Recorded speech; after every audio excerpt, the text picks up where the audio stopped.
Welcome to our series, Questions and Answers for a World in Crisis. Thus far, we have been able to complete many of the terms that young people send to me because they want to know what Mother and Sri Aurobindo have said. And it's meaningful for them because in their studies they face stress and anxiety, often depression, the need for concentration, etc. So today the topic is work. From the Mother. We have, every one of us, a role to fulfill, a work to do, a place which we alone can occupy.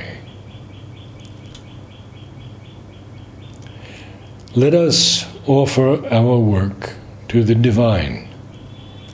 This is the sure means of progressing. Consciousness develops best through work done as an offering to the divine. Indolence and inaction end in tamas. That is a fall into unconsciousness. It is contrary to all progress and light. You must do the work as an offering to the divine and take it as part of your sadhana. In that spirit, the nature of the work is of little importance, and you can do any work without losing the contact with the inner presence. Work done in the true spirit is meditation. I make no difference between work and yoga. Work itself is yoga, if it is done in a spirit of dedication and surrender. Works of love. This is a flower. Mother's comment, the best condition for work. Let us work as we pray, for indeed, work is the body's best prayer to the divine. To work for the divine is to pray with the body. One can progress through meditation, but through work, provided it is done in the right spirit, one can progress 10 times more. It is not so easy to do work. In true work, you have to do all that is done in sadhana and much more. Usually, one works for one's own profit and satisfaction. Instead of that, one should work to serve the divine and express his will. Whatever is our work, and whatever we do, we must do it sincerely, honestly, scrupulously, not in view of any personal profit, but as an offering to the divine, with an entire consecration of our being.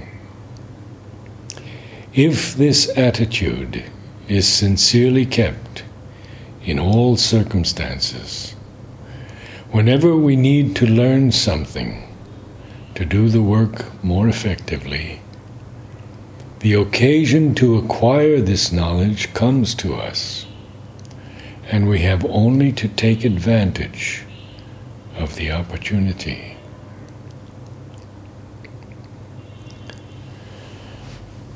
Now that you are about to take your first steps on the path of action, it is time to decide whether you will consecrate your life to your own personal interest, or whether you will make an offering of it for the accomplishment of the work.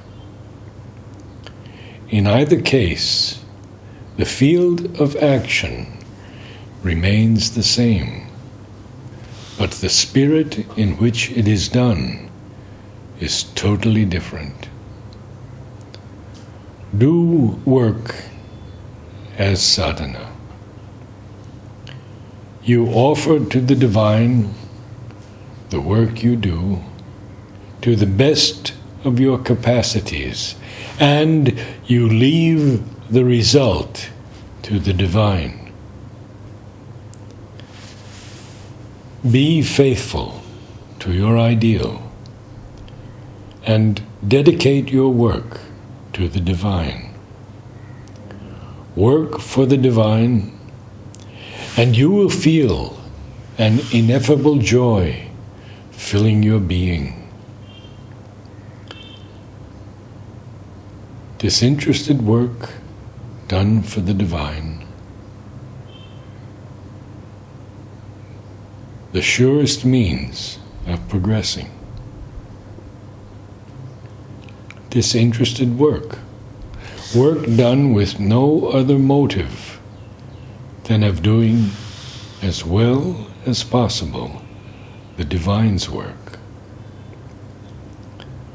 For the sake of the sadhana and for the sake of work, it is always better to work silently.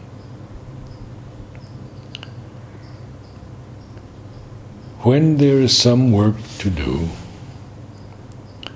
the less one speaks of it, the better it is. Talk as little as possible. Work as much as you can. With a quiet mind and a peaceful heart, let us do the work happily. All work must be play, but a divine play, played for the divine, with the divine. To work for the divine is very good. It is a delight. But to work with the divine is a felicity infinitely deeper and sweeter still.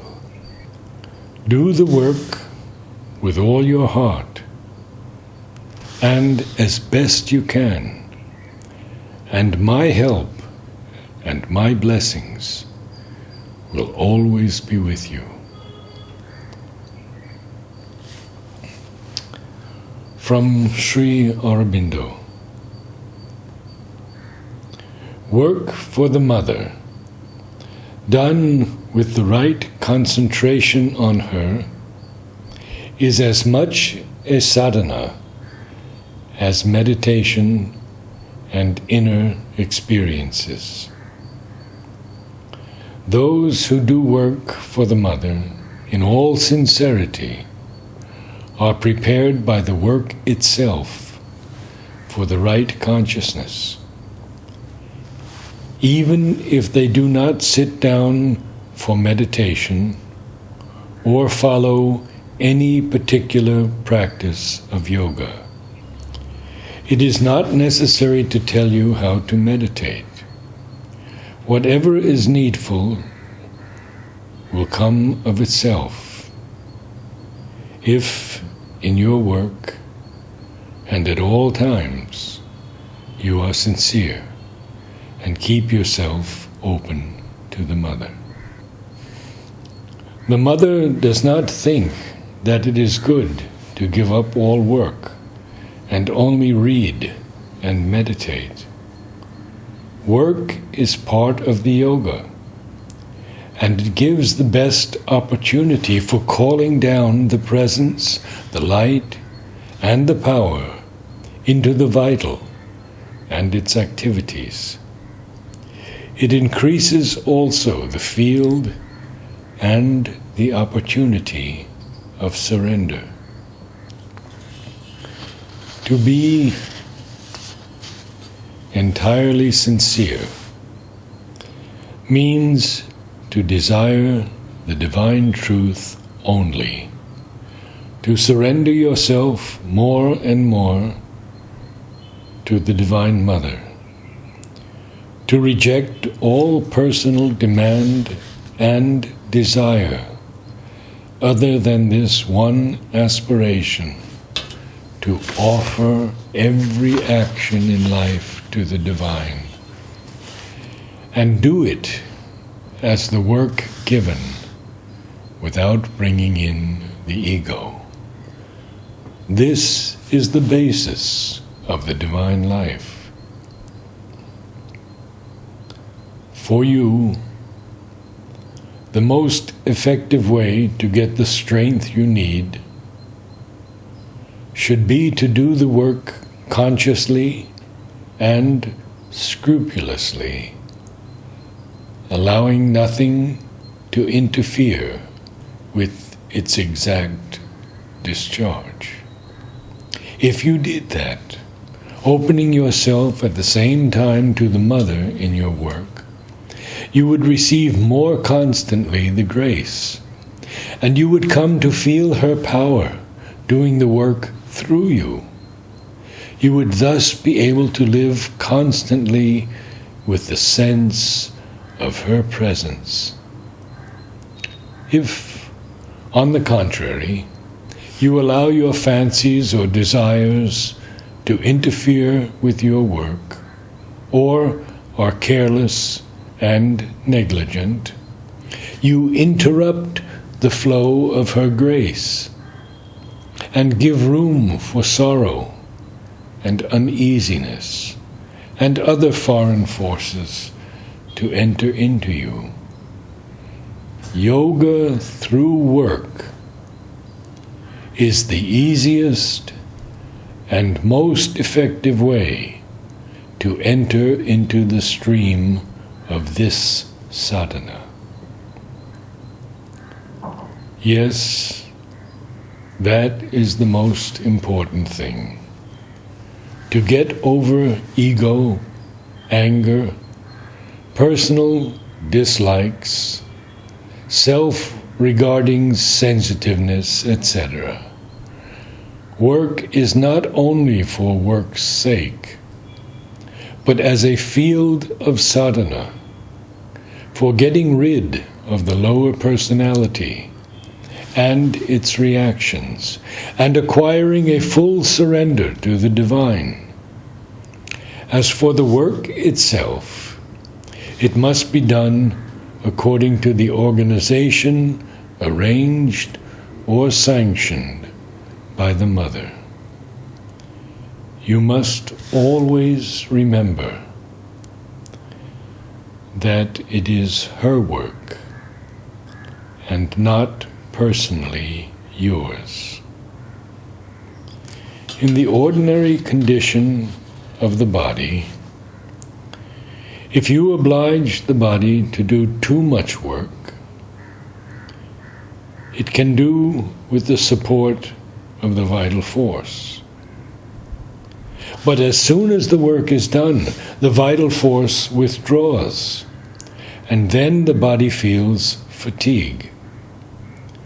If this is done too much and for too long a time, there may be a breakdown of health and strength under the overstrain. Rest is then needed for recovery. If, however, the mind and the vital get the habit of opening to the mother's force, they are then supported by the force, and may even be fully filled with it. The force does the work, and the body feels no strain or fatigue before or after.